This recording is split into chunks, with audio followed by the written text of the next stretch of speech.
చెప్పాడు. కౌసల్య కూడా చాలా బాధపడింది. నేను కూడా నీతో వచ్చేస్తాను అడిగింది. నువ్వు రాకూడదన్నాడు. భార్య యొక్క ధర్మం భర్తతో ఉండడం.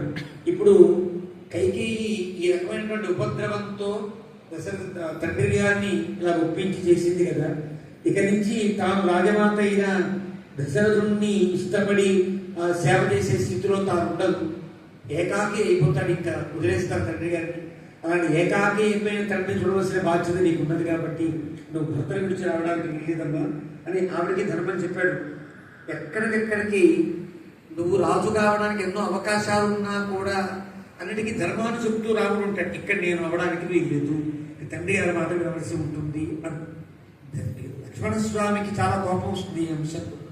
వచ్చి ఉత్పథం ప్రతిపన్నస్య ప్రారంభంలో ఈ పైపైన సర్గంలో దశరథుడికి నిన్ను అడవికి పంపించే అధికారం లేదు, కైకేయికి అడిగే అవకాశము లేదు, నువ్వు వెళ్ళవలసిన అవసరం కూడా లేదు. నువ్వు ధర్మము దైవము అంటావా, అది నేను అంగీకరించను అంటూ ఉత్పథం ప్రతిపన్నస్య వాక్యం భవతి శాసనం అంటూ దశరథ మహారాజుకి చెప్పే అధికారం కూడా లేదు అంటూ తను తీర్మానాలు చేస్తాడు. కొన్ని అవన్నీ కూడా ధర్మబద్ధంగానే ఉంటాయి. ఎందువల్ల అంటే తాను ఎప్పుడో ఒక ఒక వాగ్దానాన్ని చేసి ఉన్నాడు. ఆ వాగ్దానాన్ని చేసిన సమయానికి కౌశల్యకి కుమారులు లేరు, కైకేయికి కుమారులు లేరు, తర్వాత కుమారులు కలిగారు.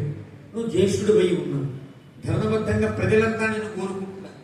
నిన్ను కాదని ఏ రాజుకైనా తండ్రి గారికి ఉండే ఆస్తి తాతల నుంచి వస్తే కనుక తండ్రి గారికి కూడా అధికారం ఉండదు, పారంపర్యంగా అందించవలసిందే కదా. కాబట్టి పారంపరికంగా ఐక్ష్వాకం నుంచి వచ్చే ఈ రాజ్యాన్ని దశరథుడు నీకు కాకుండా కూడా కట్టబెట్టే అవకాశం దశరథ మహారాజుకు కూడా లేదు. కాబట్టి వృద్ధం